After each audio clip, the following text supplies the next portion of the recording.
19 de janeiro de 2017. O até então ministro da Justiça, Alexandre de Moraes, segue sua agenda de atividades rotineiras em Brasília. É um investimento, de um lado, na construção de novas unidades com segurança. Ele ainda não sabe, mas nas próximas horas, o destino trará o presente mais oportuno e sombrio de sua carreira.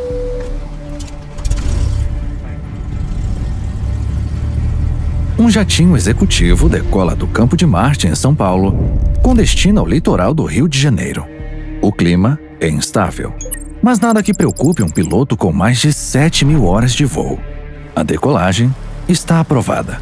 A aeronave não apresenta qualquer falha técnica, mas, ao se aproximar de Paraty, o trem de pouso é baixado. Os alertas da aeronave são acionados. O avião está a 82 metros de altura, numa velocidade de 222 km por hora. O piloto decide fazer uma tentativa de pouso forçado, mas algo dá errado. Esse avião fazia, que eu falo pra vocês, ele estava fazendo uma curva. Aí quando ele fez assim, ele... Às 13 horas e 57 minutos, o avião atinge a água. Nenhuma das 5 pessoas a bordo sobrevive. Uma delas está em posse de documentos capazes de colocar políticos, empresários e até presidentes atrás das grades. Ministro do STF, Teori Zavascki. O corpo do ministro Teori Zavascki foi resgatado de dentro do avião que caiu no litoral de Paraty. Mas é absolutamente necessário que o acidente seja investigado. Às vésperas de homologar delações capazes de implodir o sistema político, a morte de Teori deixou uma cadeira vazia. E embora ninguém soubesse, ela já tinha dono. O responsável pelo funeral da liberdade no Brasil. Declaro empossado no cargo de ministro do Supremo Tribunal Federal, Sua Excelência, o senhor ministro Alexandre de Moraes.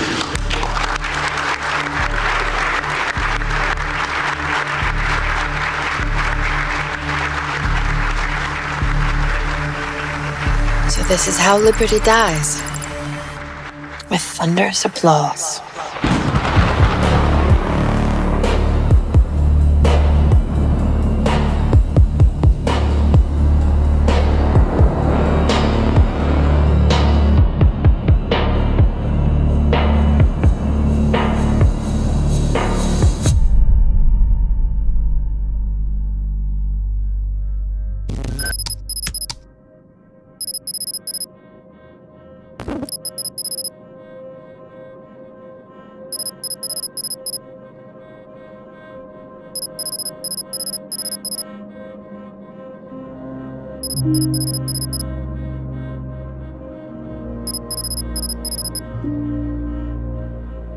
Nos últimos anos, Alexandre de Moraes concentrou em suas mãos um tipo de poder com que nem mesmo os maiores déspotas da história ousaram sonhar. Com a conivência da mídia e de integrantes dos poderes judiciário e executivo, passou a fazer as mais criativas interpretações da Constituição para justificar abusos, arbítrios e ilegalidades. De ofício, sem o aval do Ministério Público, atropelando o Congresso, ele abre inquéritos intermináveis, acusa, investiga, julga e pune. Ainda tem muita gente para prender e muita multa para aplicar.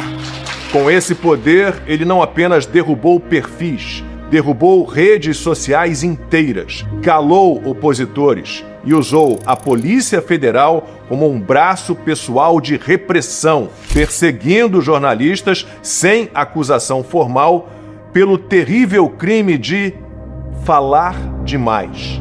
Moraes bloqueou contas bancárias de empresários porque não gostou do conteúdo de um grupo privado de WhatsApp que eles mantinham.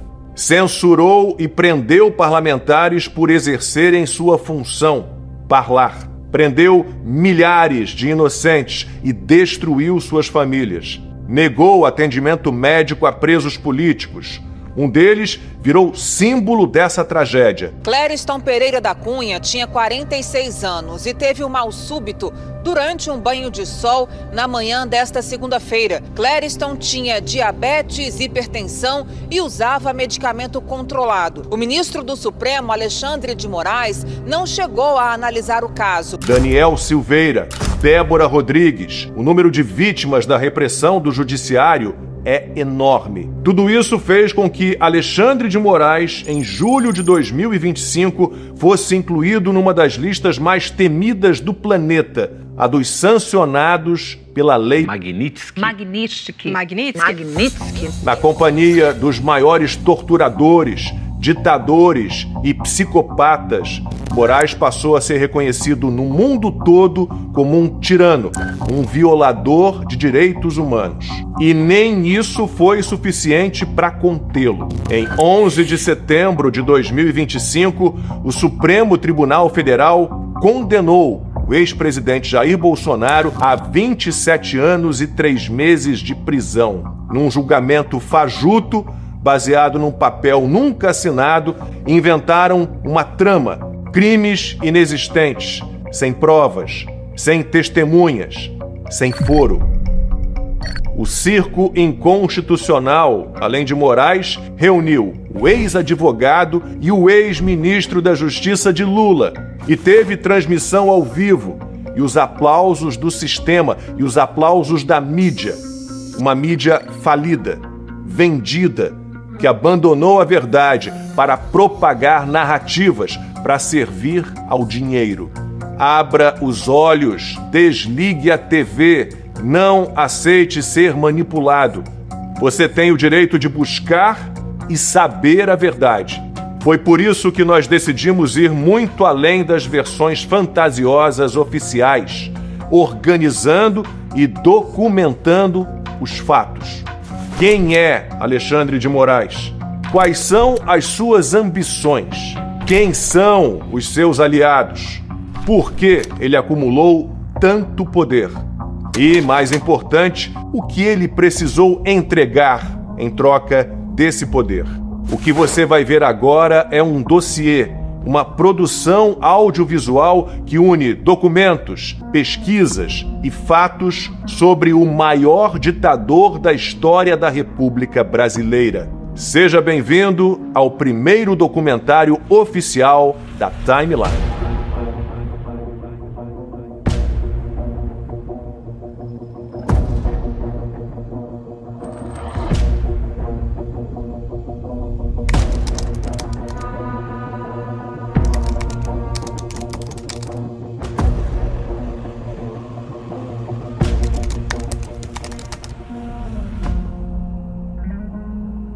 É 13 de dezembro de 1968.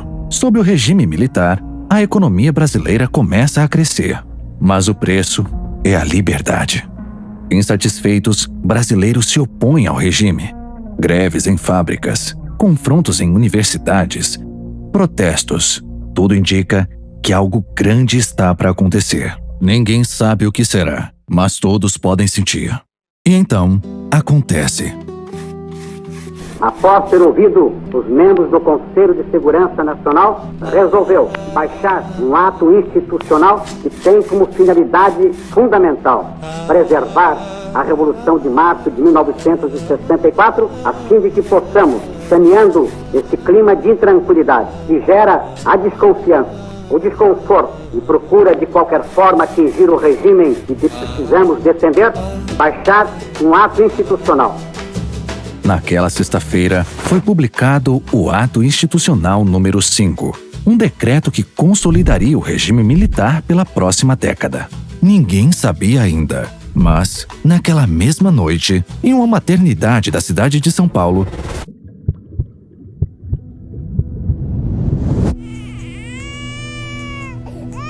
nascia um bebê que, por ironia do destino, estava destinado a instaurar um novo regime autoritário no Brasil. Filho de Leon Lima e Gláucia de Almeida, Alexandre de Moraes era o segundo de 3 irmãos. Pouco se sabe sobre o ambiente familiar em que foi criado. Mas observando suas ações em frente ao poder, é possível concluir que algo na infância o fez crescer com uma personalidade diferente. Em 2025, a psicanalista Marisa Lobo foi contratada para avaliar o possível perfil psicológico de Moraes. Segundo ela, seu perfil comportamental observado se aproxima de padrões psíquicos associados ao autoritarismo, narcisismo e rigidez egóica.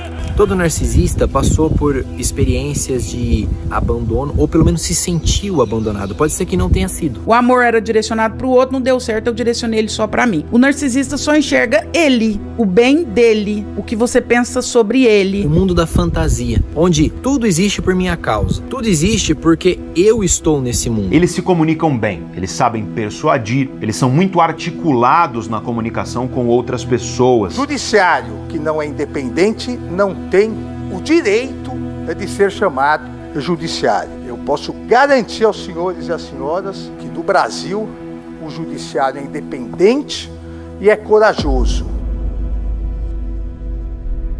Imagine que este é você, um estudante do curso de Direito da USP. Você é um dentre 50 alunos daquela turma. Você não faz ideia, mas 3 dos seus colegas têm algo diferente por dentro. Algo sombrio, uma necessidade de controle, uma ânsia secreta por atenção e a capacidade instintiva de manipular, mentir e ultrapassar limites para conquistá-la. Mas é claro, ninguém percebe. Afinal, eles são pessoas inteligentes, carismáticos, confiantes, sempre sabem o que dizer de forma eloquente. Mesmo sem comprovação ou diagnóstico clínico, segundo análises de especialistas em psicologia e psiquiatria, é plausível supor que Alexandre de Moraes era um dentre os 6% de psicopatas ou narcisistas que se formaram no curso de Direito da USP daquele ano. Mas esse era apenas o primeiro degrau de uma carreira movida por ambição. Ainda jovem, percebeu que cada novo diploma representava mais do que conhecimento. Era prestígio, era status. Então mergulhou em especializações, mas ainda faltava algo. Moraes queria poder.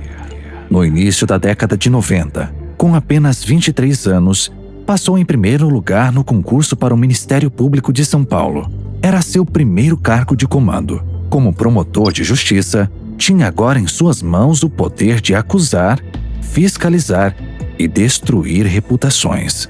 Ao longo de uma década, construiu a reputação de xerifão, centralizador, autoritário e intolerante. Não era um operador da lei comum, era o personagem perfeito para o sistema, o carrasco. Exatamente para aplicar o que a Constituição determina, o que a lei determina, e é isso que eu vou fazer, então, secretário, aplicar a lei. Então não tem acordo. Como promotor, ele bebe de uma fonte viciante. Sente o gosto embriagante de punir, de dobrar vontades, de calar e intimidar. Mas sua ambição não tinha limites. E se quisesse adentrar nas verdadeiras estruturas de poder, teria de se tornar um deles, um político. Mas ninguém entra nesse clube sem alguém para abrir a porta. É preciso um padrinho. E Moraes conseguiu o cara certo. E trabalho, competência, honestidade no estado de São Paulo tem nome. O nome é o governador Geraldo Alckmin. Esse grande líder.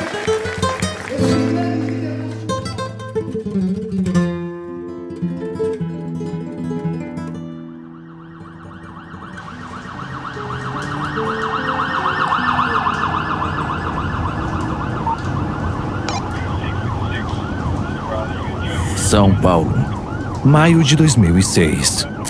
Atentado aqui em Cubatão, na delegacia sede, tem polícia ferido, tem polícia morto, pelo amor de Deus! Estoura uma guerra entre as forças policiais e o primeiro comando da capital. Tudo começou no dia 11 de maio com a transferência do líder da facção, o Marcola. Escutas telefônicas revelam que a facção planejava realizar rebeliões em massa durante o Dia das Mães. No dia seguinte, 74 motins foram realizados em penitenciárias do estado. Delegacias, carros e bases das polícias e corpo de bombeiros foram atacados. Os ataques começaram na noite de sexta-feira. Foram quase simultâneos. Em 4 horas, 20 policiais foram assassinados. E o número de mortes aumentou durante o fim de semana. Os eventos ficaram conhecidos como os Crimes de Maio. Foi a maior ofensiva já registrada por uma facção criminosa no Brasil até então. Mas não foi um ataque repentino. O governo recebeu avisos claros antes de acontecer. Como integrante do primeiro comando da capital PCC, venho pelo único meio encontrado por nós para transmitir um comunicado para a sociedade e os governantes. O PCC exigia melhores condições nos presídios. Estavam insatisfeitos com maus tratos policiais e avisaram: se nada mudasse, o estado de São Paulo pagaria o preço. Da semana em diante, o que você vai ver na rua, você não vai acreditar, cara. Você não vai acreditar o que você vai ver na rua.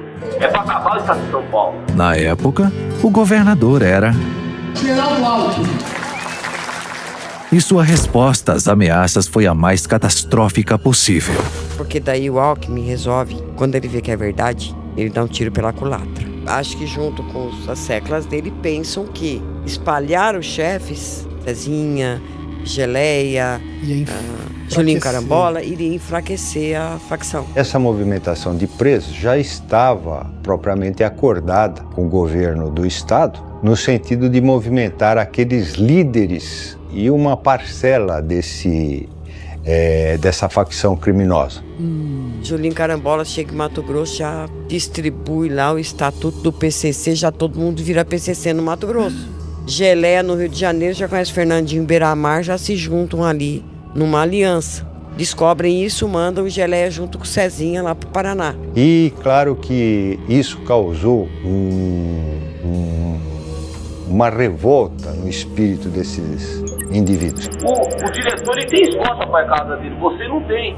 Mas tem gente na secretaria, eu falar pra você, mas tem gente na secretaria puxa no computador, eu leio isso de vocês, cara. Tem o endereço de vocês tudo, cara. Ave Maria, tá desse jeito? O dinheiro compra tudo, cara. Tá desse jeito, cara? O dinheiro compra tudo, mano. Tudo tem o seu tempo. Mas tem gente na secretaria.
Só pode ser coincidência.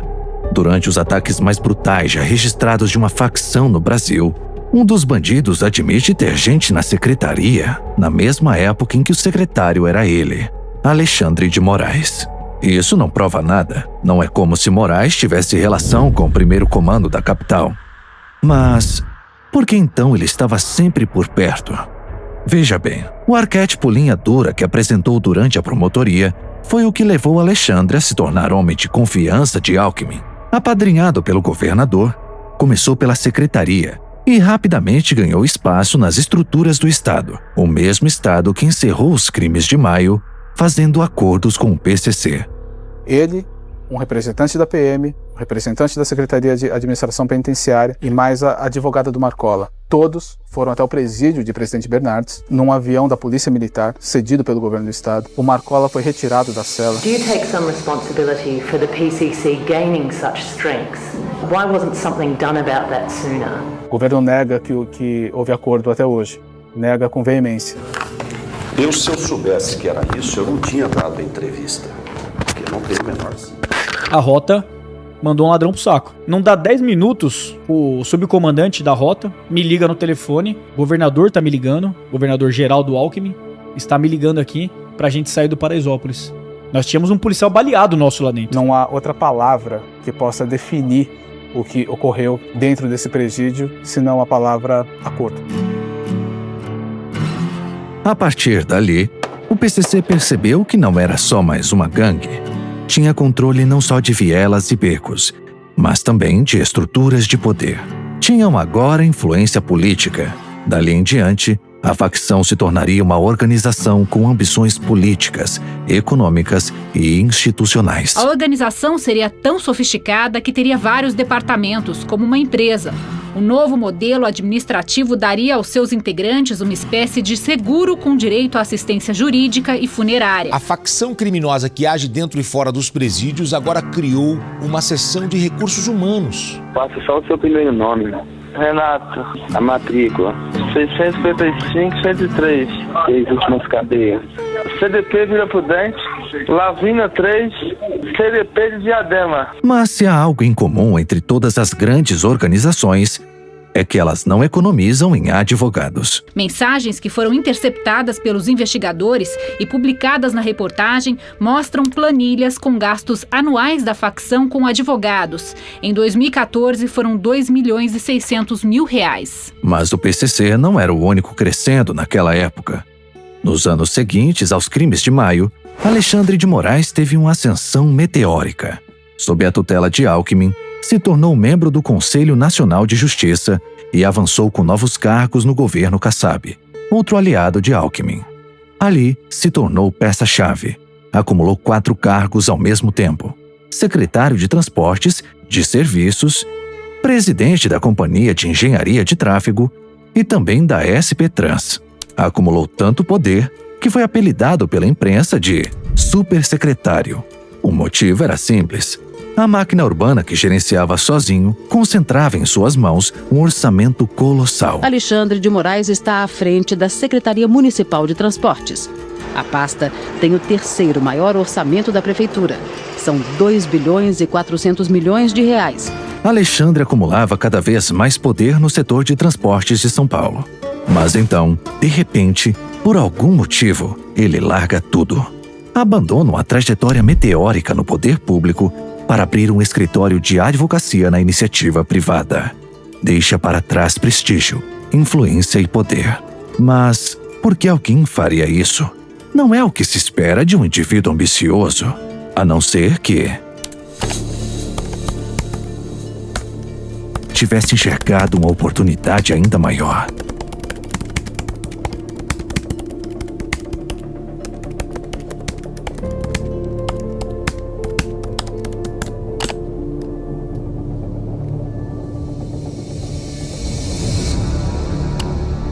Bingo. Transcooper, uma empresa que operava linhas de transporte alternativo em áreas dominadas pelo crime organizado. Uma cooperativa com mais de 120 processos nas costas. E quem assume todos eles? Alexandre de Moraes, o mesmo que até pouco tempo controlava a secretaria que regulava o sistema de transporte na cidade. O mesmo que, por coincidência, tinha poder direto sobre contratos e licenças desse tipo de cooperativa. Suspeito? Sim. Ilegal? Não. Mas tudo fica ainda mais estranho após um episódio em 2014. No dia 12 de março, uma operação do Departamento de Investigações Criminais intercepta uma reunião secreta na garagem da Transcooper. Entre os participantes estão milicianos condenados por tráfico, integrantes do PCC conhecidos pela polícia e até mesmo Luiz Moura, ex-foragido da polícia e deputado do PT. O deputado participou de reunião onde estavam 13 integrantes do PCC. A Polícia Civil realizou uma operação na sede da cooperativa e deteve 40 pessoas. Aquela foi a primeira peça de um dominó que resultaria na abertura de um inquérito escandaloso. No setor de transportes, a Polícia Civil descobriu que o primeiro comando da capital, PCC, estaria usando frotas de ônibus em nomes de laranjas para lavar o dinheiro do narcotráfico. Alexandre de Moraes não quis dar entrevista. Eis a linha do tempo. Final de 2010. Moraes abandona seus cargos políticos na Secretaria Municipal de Transportes. Janeiro de 2011. Ele inaugura seu escritório de advocacia e é imediatamente contratado para assumir a defesa da Transcooper. Meados de 2014. A cooperativa começa a ser investigada por envolvimento direto com o PCC. E 1º de janeiro de 2015, Moraes volta para a política como secretário da Segurança Pública, já com seu escritório de advocacia fechado. É claro, não há evidências de que ele tenha participado diretamente de atividades ilegais da Transcooper, mas é aquele velho ditado: tem bico de pato, penas de pato, pés de pato, mas diz que não é um pato. Porque imagine o seguinte: você é um executivo bem-sucedido, está ascendendo rápido na carreira corporativa. Em poucos anos, se tornou vice-presidente de uma grande corporação. Mas, sem qualquer motivo aparente, você decide largar tudo. Abandona sua posição de prestígio para se tornar um faxineiro de um bar. Sua função é limpar a sujeira. Então, é claro, você precisa conhecer o estabelecimento o suficiente para saber onde a sujeira está. Mas, certo dia, a polícia faz uma batida no local e, nos fundos, descobre uma sofisticada operação de tráfico de drogas. O bar era uma fachada. Você diz estar surpreso, diz que não sabia de nada. Afinal, é apenas o faxineiro. E o mais estranho, logo depois, decide encerrar sua breve carreira na faxina para imediatamente voltar ao cargo de executivo que, por algum motivo, ainda estava lá te esperando voltar. Mas o hábito de jogar a sujeira daquele bar para debaixo do tapete te acompanha pelo resto da vida. O ministro do Supremo, Alexandre de Moraes, manteve o sigilo do relatório produzido pela BIM, cujo conteúdo teria tentado ligar o magistrado ao PCC. Se olharmos no passado não tão distante, o PT também tentou ligar Alexandre de Moraes ao PCC. Existe um tweet que já foi apagado pelo partido que diz o seguinte: #ministro golpista, Alexandre de Moraes advogou para o PCC e maquiou dados de letalidade policial. Veja aqui. De alguma forma, a reputação de Moraes sempre sai intacta. As coincidências se acumulam, mas as denúncias evaporam, inclusive aquelas feitas pelo PT, que um dia foi seu inimigo declarado. Mas hoje, apaga os rastros e muda de postura pela conveniência dos conchavos. E são justamente esses conchavos que catapultam Moraes rumo ao poder absoluto após um episódio inesperado. Tudo começa com uma invasão, um celular hackeado e um segredo que jamais deveria ter sido descoberto.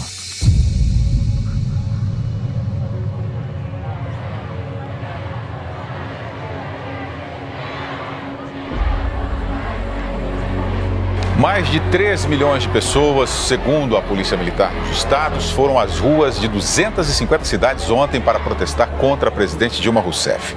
Abril de 2016. O Brasil vive uma grande crise política. Dilma Rousseff está prestes a enfrentar um processo de impeachment no Congresso. Após anos de escândalos de corrupção que conduziram o país à recessão econômica, a gota d'água se deu com a descoberta de pedaladas fiscais.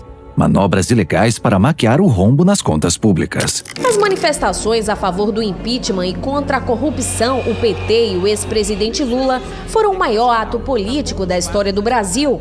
Encheram de verde e amarelo as ruas de todas as capitais e do Distrito Federal. Deputado Jair Bolsonaro do PSC, pela família e pela inocência das crianças em sala de aula que o PT nunca teve.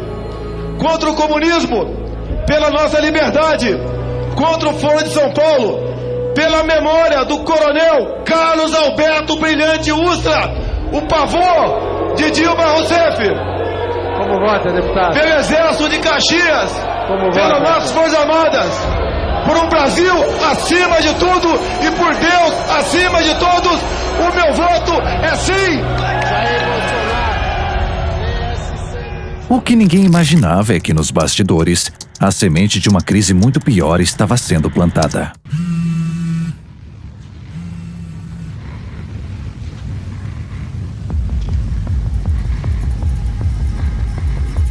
Na mesma semana em que o Congresso votava o impeachment, Marcela Temer, esposa do até então vice-presidente Michel Temer, recebe uma mensagem que mudaria o rumo do Brasil para sempre.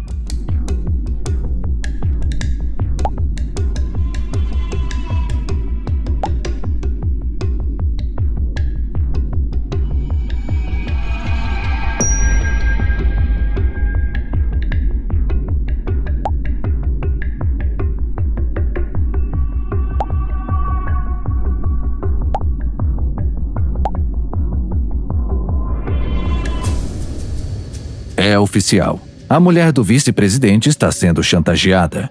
De alguma forma, o chantagista tem acesso não somente a fotos íntimas, mas também a arquivos, conversas pessoais e contatos. Algo que poderia ser catastrófico para a imagem de Michel Temer às vésperas de assumir o mais alto cargo da República. Mas ele tem um plano.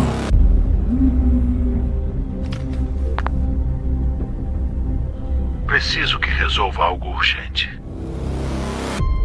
No dia 15 de abril, Alexandre de Moraes, agora como secretário de Segurança Pública, é informado de que o celular de Marcela Temer foi hackeado e é encarregado pelo vice-presidente a encontrar o hacker. Não era um pedido qualquer, era uma grande oportunidade. Não havia tempo a perder. Em poucas horas, ele já havia mobilizado uma força-tarefa de 33 policiais para investigar o caso. Em questão de semanas, a polícia descobre a identidade do hacker, Silvonei José de Jesus Souza, um telhadista de 35 anos sem qualquer histórico de envolvimento com tecnologia, que havia descoberto os dados de Marcela por acaso em uma HD pirata comprado no centro da cidade. Moraes não hesitou em agir. Unidade Alfa, porta quase cedendo. Preparar a entrada. Atenção, equipe 2 pela lateral. Sem visual no segundo andar. 3, 2, 1, porta arrebenta. Poucas semanas após o início das investigações, uma operação cinematográfica na zona sul de São Paulo prende Silvonei.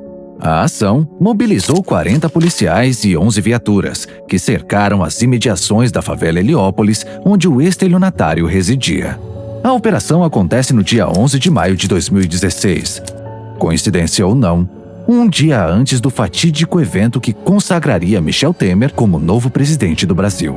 Está encerrada a votação, nós vamos proclamar o resultado. Resultado final no painel eletrônico do Senado.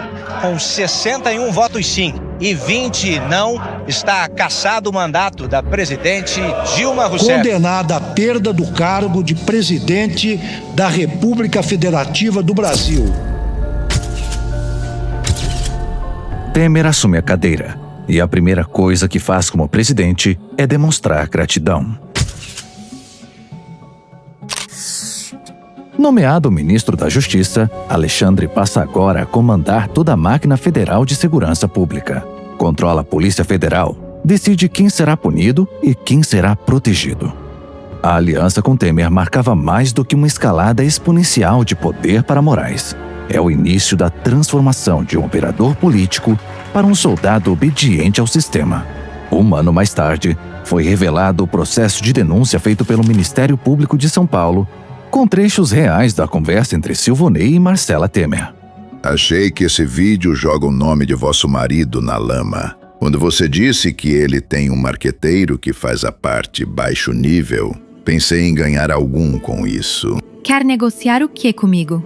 Isso é montagem. E aí, vai fazer o quê? Quer me encontrar? Sabe que não é montagem, não tem cortes. Bandido, criminoso, minha vida é limpa e basta. Montagem, é montagem. Não tenho medo de você. A chantagem contra Marcela nunca foi sobre fotos íntimas. Era sobre um áudio comprometedor em que ela admite práticas baixo nível de Michel. A operação bem-sucedida conduzida por Alexandre de Moraes abafou o caso. Foi o suficiente para demonstrar sua utilidade ao sistema, mas não o suficiente para livrar Temer do que acontecia em Curitiba naquele momento. Foram cumpridos 3 mandatos de prisão preventiva, 3 de prisão temporária e 12 que de atuam na busca e Força-Tarefa Lava Jato do Ministério Público Federal ofereceram hoje em Curitiba denúncia contra 27 pessoas. São quase 2 bilhões de reais bloqueados. A Operação Lava Jato da Polícia Federal derruba um assessor do ministro da Previdência. Outra planilha encontrada pela Polícia Federal no escritório de Alberto Youssef mostra que grandes empreiteiras repassaram 31 milhões de reais para firmas controladas pelo doleiro. Mais uma etapa da Operação Lava Jato. Operação Lava Jato, hein? Quinta teve uma, sexta teve outra, essa semana vai ter mais. Quando vocês virem essa semana, vão lembrar de mim. Opa, vai ser...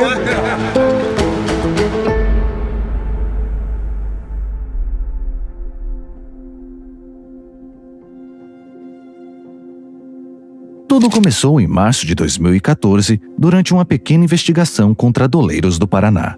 O esquema funcionava num posto de gasolina em Brasília. Ali se lavava de tudo. Na lavanderia, roupas. No lava-jato, carros. E na casa de câmbio dos fundos, é claro, dinheiro. Era um daqueles casos que começam como nota de rodapé de jornal local, mas aos poucos vai tomando proporções nacionais. O que a Polícia Federal encontrou ali era a ponta de um iceberg. Um rastro de propina que conectava empreiteiras, políticos e diretores da Petrobras a um esquema bilionário. Em pouco tempo, a operação batizada Lava Jato levou a polícia até os peixes grandes. Empresários, ministros, senadores, governadores. Nenhum cargo era alto demais. A lista de políticos envolvidos era enorme. Enquanto isso, em Brasília, após o impeachment de Dilma, o PMDB de Michel Temer e o PSDB de Alckmin, que até então se colocavam como rivais, decidiram se juntar. A aliança não era só conveniência, era também autoproteção, porque quando as delações começam a acontecer, os esqueletos no armário ameaçam demolir a casa inteira. Ele me pediu 30 milhões de doação. Propinas pagas pela Odebrecht para agentes Quando públicos. Que surgiu esse assunto de propina aí para o senhor e o senador Renan? O PSDB entrou oficialmente na base aliada de Temer, ocupando ministérios e cargos. José Serra foi nomeado chanceler. Aloísio Nunes, Relações Exteriores. E Alexandre de Moraes parecia desempenhar um papel estratégico. Era o elo entre os dois blocos políticos. Ele era útil ao propósito que unia o PSDB e o PMDB. Ele já foi chamado pela imprensa de o Pitbull de Temer e até de Robocop nas redes sociais. Comandar o Ministério da Justiça significava controlar a Polícia Federal, justamente aquela encarregada da Lava Jato. O novo ministro assume um papel fundamental no prosseguimento da Operação Lava Jato. Apesar de autônoma, a Polícia Federal é subordinada ao Ministério da Justiça. O real problema fica evidente logo no início do mandato, quando Alexandre deixa a vaidade escapar e faz uma declaração polêmica. Pode chegar é apoio total à Lava Jato. Tanto que falam e que você vê. Sexta teve, quinta teve uma, sexta tem outra, teve outra, essa semana vai ter mais. Coisa boa, coisa boa, coisa boa. Confiamos no senhor. Confiamos no senhor. Vocês vão ver, pode ver. Estamos unidos e mobilizados, tá? Unidos e mobilizados. Quando vocês virem essa semana, vão lembrar de mim.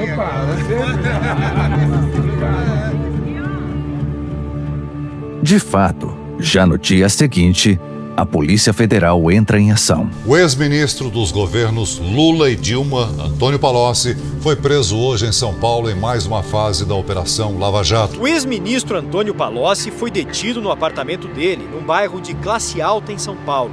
Os agentes também fizeram apreensões na residência do petista. Era o ministro da Justiça, antecipando uma operação sigilosa da Polícia Federal para ganhar capital político. Pela primeira vez, ele sai enfraquecido do episódio. Aquilo escancarou a parcialidade de Moraes e levantou um questionamento. Se ele era capaz de usar informações sigilosas da Lava Jato para ganhar capital político, por que não seria capaz de influenciar o curso da operação em favor dos seus aliados? Era o cão leal do sistema, o Pitbull de Temer, comandando a polícia responsável por uma mega operação que lidava com políticos de alto escalão. Não se engane. Temer também tinha esqueletos no armário. Muitos de seus aliados e ministros estavam envolvidos até o pescoço na Lava Jato. O dinheiro apreendido na Bahia, num apartamento ligado ao ex-ministro de Temer, Gedel Vieira Lima, já passa de 22 milhões e meio de reais. O ministro dos governos Dilma e Temer, Henrique Eduardo Alves, foi preso hoje em Natal por corrupção e lavagem de dinheiro. Perto de completar 6 meses na prisão, Eduardo Cunha viu o processo contra ele andar rapidamente nas mãos do juiz Sérgio Moro. Sob vaias e gritos de protestos, Henrique Eduardo Alves foi levado de seu apartamento por agentes da Polícia Federal. Aos poucos, as delações conduziam a investigação até o atual presidente do Brasil. Aos procuradores, o delator Márcio Faria relata ter participado de um encontro em julho de 2010 no escritório de Michel Temer, em São Paulo. Nessa sala estava presente o Michel Temer, ele sentou na cabeceira, como se fosse aqui. Eu sentei aqui, Rogério aqui, do lado de lá, Eduardo Cunha, o deputado Henrique Eduardo Alves e o João Augusto mais atrás. O encontro seria para acertar o repasse de 5%, o equivalente a 125 milhões de reais, sobre o valor de um contrato firmado com a Odebrecht Engenharia Industrial. Temer citado, ministros próximos delatados. A blindagem política começava a trincar. Frear a Lava Jato estava se tornando prioridade número 1 para a casta política brasileira. E eles sabiam muito bem qual era o caminho para isso. A solução mais fácil era botar o Michel. Defenda só o Renan que tá contra essa porra. Um aborto. Eu não gosto do Michel, porque o Michel é Eduardo Cunha. Não esqueça o Eduardo Cunha, mas o Cunha tá morto, porra. Não, é um acordo. Botar o Michel. Um grande acordo nacional. Com o Supremo, com tudo, fazer todo mundo e parava tudo. E aí pra delimitar onde tá. Pronto. Parava tudo. Logo no início do governo Temer, um escândalo envolvendo o novo ministro do Planejamento revelou que o caminho para frear a Lava Jato era conseguir influência no Supremo Tribunal Federal. Em uma gravação vazada, Romero Jucá admite a estratégia. Ainda de acordo com o jornal, Jucá disse que caiu a ficha de líderes do PSDB sobre o potencial de danos que a Operação Lava Jato pode causar em vários partidos. Na gravação, ainda de acordo com o jornal, Jucá acrescentou que um eventual governo Michel Temer deveria construir um pacto nacional com o Supremo, com tudo. E Machado disse que aí parava tudo. Jucá disse que havia mantido conversas com ministros do Supremo, mas não citou os nomes. Jucá afirmou que poucos no STF aos quais não tem acesso, e um deles seria o ministro Teori Zavascki, a quem classificou de um cara fechado. Aquilo evidenciava duas coisas. A primeira é que o STF era o caminho para estancar a sangria. A segunda é que havia um desafio a ser superado. Um desafio chamado Teori Zavascki, ministro relator da Lava Jato no Supremo. Um dos poucos que não sorria para câmeras, não jantava com políticos e se recusava a ser chantageado. Com um perfil técnico e garantista, sua postura gerava respeito e temor. A casta política estava claramente desesperada com os avanços da Lava Jato. O problema é que o caminho para travar o processo passava por um homem que se recusava a negociar. 77 delações premiadas, mais de 200 políticos mencionados, governadores, senadores, ministros. A maior delação da história estava no colo de Teori Zavascki. Era uma corrida contra o tempo. De um lado, criminosos sem escrúpulos, dispostos a fazer de tudo para enterrar a operação. Do outro, um juiz metódico, disposto a avançar o processo até as últimas consequências. Uma bomba relógio estava armada e a contagem regressiva já tinha começado.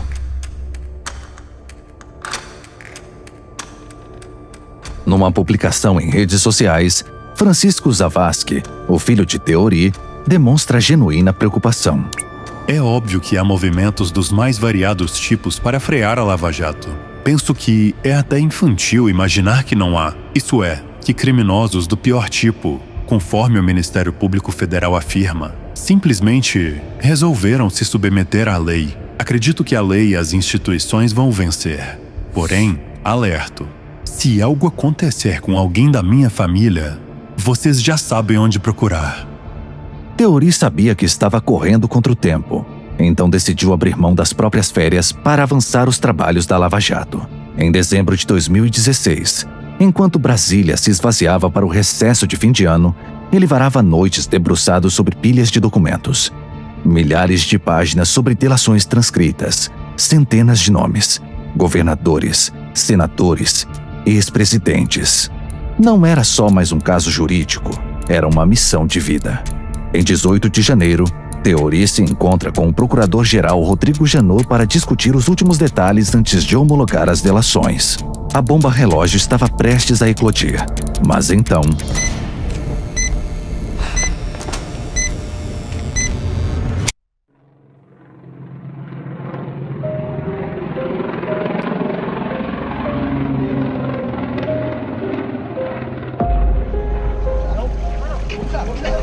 Puxa! Respira por isso aí! Bota na boca!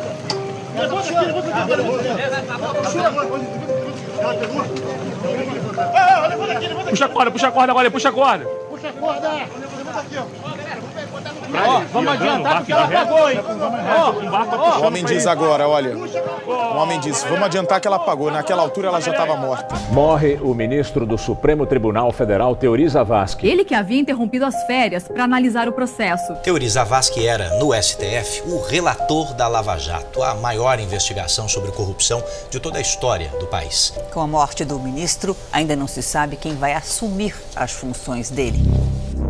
Aos familiares do ministro e dos demais integrantes do voo, meus sentimentos de pesar e associo-me a todos os brasileiros ao lamentar a perda de um homem público cuja trajetória impecável a favor do direito. Ele é preparado tecnicamente. Ele está preparado para enfrentar qualquer um jurista de lá. É que era um trabalhador compulsivo. Ele sempre pretendeu ir para o Supremo.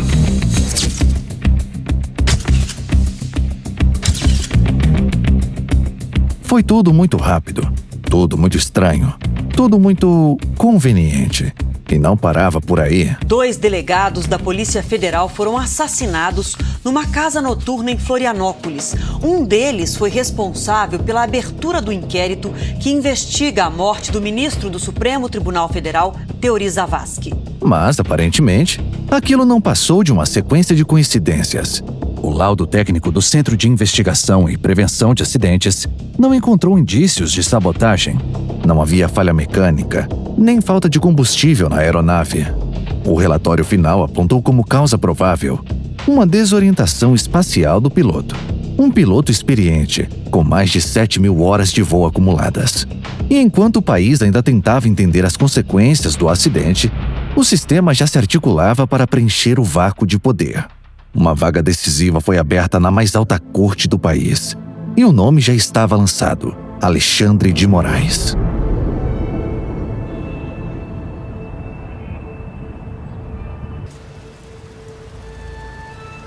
Em apenas 4 horas após a aprovação no Senado, o presidente Michel Temer nomeou hoje o jurista Alexandre de Moraes como ministro do Supremo Tribunal Federal. A nomeação de Alexandre de Moraes, que será revisor da Lava Jato no STF, foi contestada pelos senadores de oposição por causa da ligação do jurista com o governo federal.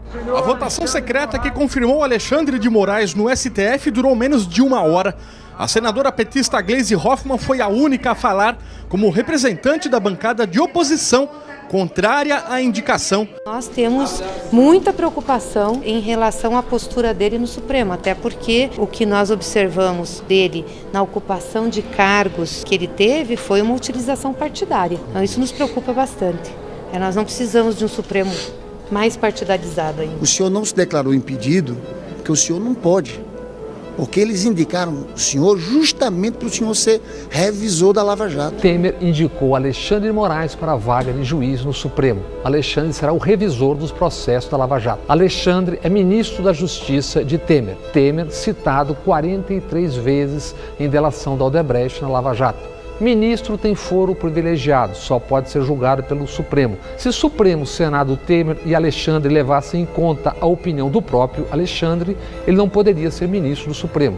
Há 7 anos, para se tornar doutor pela USP, Alexandre defendeu uma tese.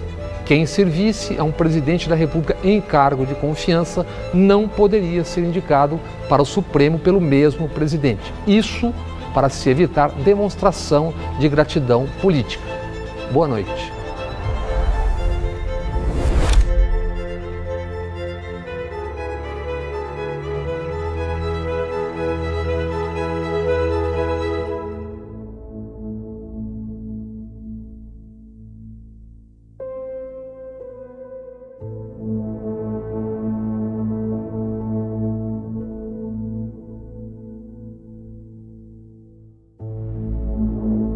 Senhor ministro, em nome do Supremo Tribunal Federal, dou-lhes as boas-vindas na nossa casa.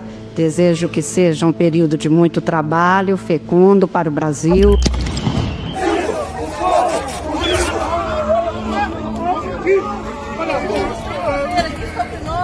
Para os cidadãos. Entrem nos ônibus e saiam em paz. O exército acatou a determinação do imperador Xandão Cabeça de Ovo e estamos aqui, sem saber para onde vão nos levar. Que seja um tempo muito bom e muito virtuoso para Vossa Excelência e para todo o tribunal, com a ajuda que com certeza será muito grande de sua parte. Tirar esse relógio para botar dentro de uma caixa, ficar na minha perna. O senhor não sabe o que é isso, não? É um relógio? É, um relógio Tá certo. Vai tirar, viu? Tenha fé.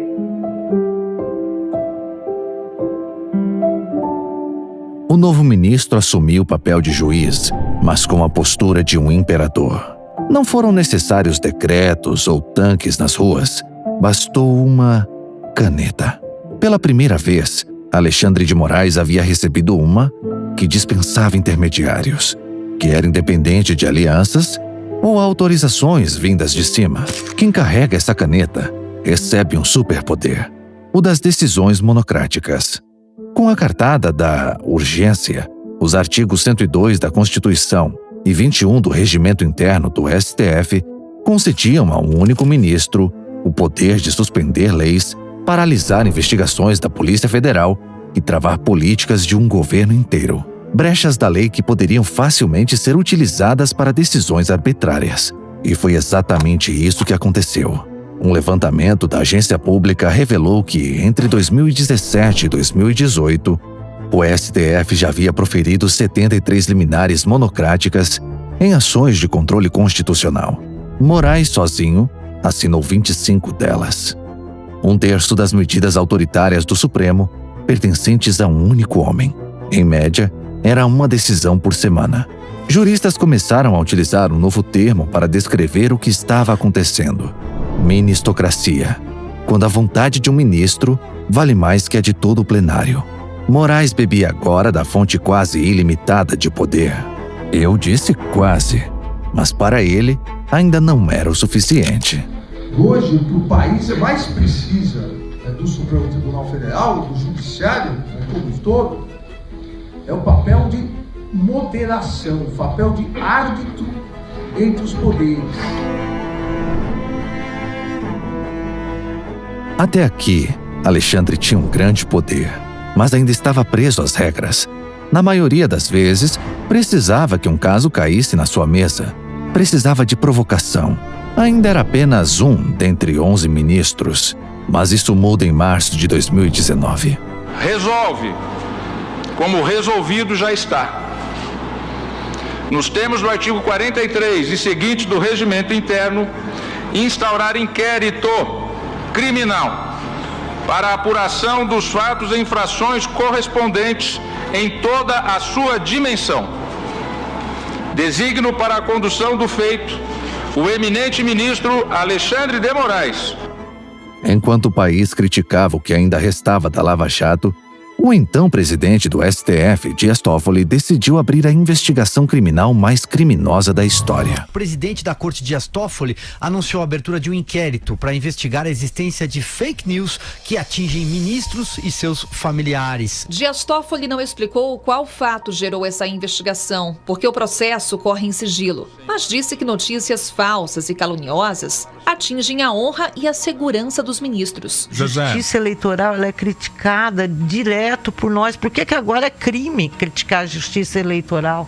De ofício, sem provocação da Polícia Federal, sem vítima definida, sem fato determinado, sem a distribuição natural da relatoria, ele entrega nas mãos de Moraes um instrumento perfeito para o poder absoluto. Ele é investido da presunção de que ele é o especialista em segurança pública. O inquérito das fake news quebrava os pilares do processo penal brasileiro. Uma investigação nascida da vontade do STF, conduzida por ele mesmo, contra quem ele quiser, pelos motivos que ele quiser. Uma aberração jurídica completa. Cabe a nós ficar de olho. Inquéritos não podem ser instrumentos políticos. A pergunta que eu faço é a seguinte: qual é o objeto da investigação? Quem ou o que será investigado? Considerando o fato exótico de que, por ofício, o órgão condenador, julgador, abriu uma investigação, abriu um inquérito. Qual é o objeto? Sem essa resposta, as liberdades individuais ficam sob risco.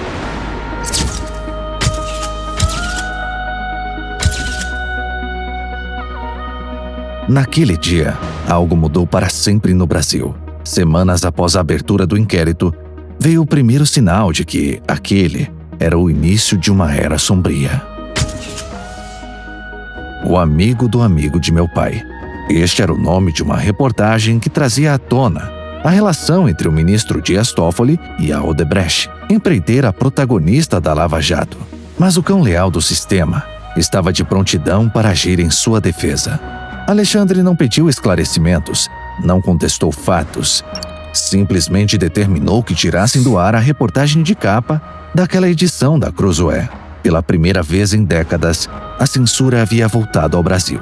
E com ela, o medo. O ministro Alexandre de Moraes cancelou os passaportes e bloqueou as contas bancárias dos jornalistas Paulo Figueiredo e Rodrigo Constantino. O que ele tirou de mim não foi só o exercício da minha função, foi um valor inestimável, é toda a minha vida que está aí. Posso confirmar que o meu passaporte foi cancelado, que as minhas contas bancárias, inclusive na pessoa jurídica, estão congeladas. A Jovem Pan está desde a última segunda-feira sob censura instituída pelo Tribunal Superior Eleitoral. Seu canal do YouTube acabou de ser bloqueado no Brasil, igual o do Ryan. Sério? Aham. Os caras avisaram no chat aqui, não sei. Todo mundo que é contra o sistema vai preso por uma razão pífia tipo essa daí. Sim. E não tem como recorrer e chorar pra mãe.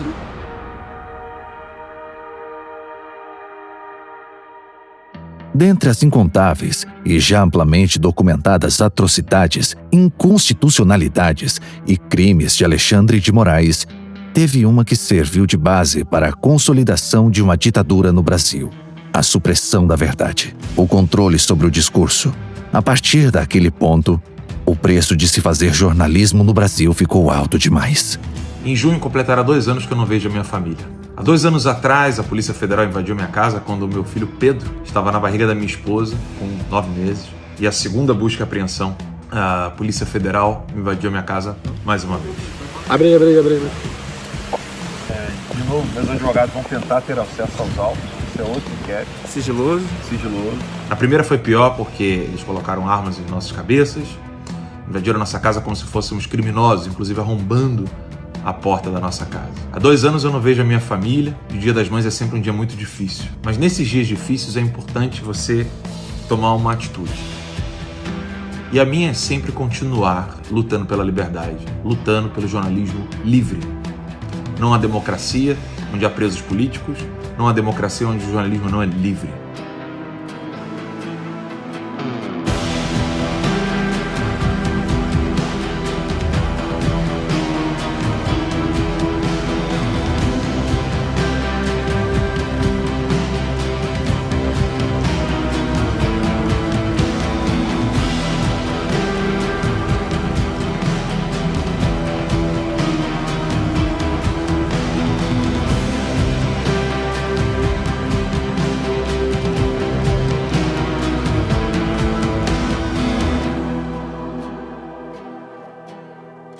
Esse documentário a que você acabou de assistir é o primeiro da Timeline. A nossa ideia, desde o início, era resgatar o verdadeiro jornalismo, trabalhar com os fatos, com a busca da verdade, com a curiosidade, com a desconfiança, com as perguntas. Infelizmente, grande parte da imprensa abriu mão disso tudo. A mídia de hoje não fala mais a verdade, não fala sequer aquilo que vê. E pior, ainda persegue os jornalistas que ousam falar a verdade, e é por isso que a Timeline está aqui nos Estados Unidos para que possamos ser livres e fazer um jornalismo que volta a falar aquilo que realmente está acontecendo. Resistir não é o suficiente. A Timeline também quer devolver a você aquela liberdade, aquela coragem e a honestidade que hoje, infelizmente, a mídia desistiu de entregar para você. Para ser independente, um veículo de comunicação não pode depender de verbas públicas, de governos, também não pode ter o rabo preso com patrocinadores poderosos que querem, por exemplo, interferir na linha editorial. Ou seja, a liberdade tem um preço. E este preço é a independência. Somente um jornalismo verdadeiramente independente pode trazer a você uma informação que não tem viés de interesses de terceiros. Não. E quem mais iria se importar com isso, senão você? E é para você que nós fizemos esse documentário. Este documentário ao qual você acabou de assistir é apenas o primeiro. Nós queremos produzir vários documentários e também filmes de ficção. A Timeline quer expandir a sua capacidade de produzir documentários e filmes com investigações profundas, com informações que não são fáceis de obter e, obviamente, com um padrão de qualidade internacional. E esse padrão custa caro. Mas quanto mais apoio tivermos, mais longe a gente pode chegar. Mais pessoas nós podemos alcançar. Se você entende o que a gente faz, se você entende a nossa luta, aponte a câmera do seu celular para o QR Code na tela. Além de poder apontar a câmera do seu celular para esse QR Code, tem também links na descrição do vídeo, onde você pode fazer a sua assinatura e apoiar esse projeto. Aqueles que poderiam mostrar tudo isso que nós mostramos, até com qualidades maiores, têm o poder do Estado. Nós só temos você. Nós podemos ir muito longe. Isso depende de sacrifícios, como o nosso aqui no Exílio, trazendo para vocês a melhor informação possível. Agora, nós contamos com a sua ajuda e o seu apoio, porque nós não estamos lutando sozinhos. A Timeline é feita para vocês e por vocês.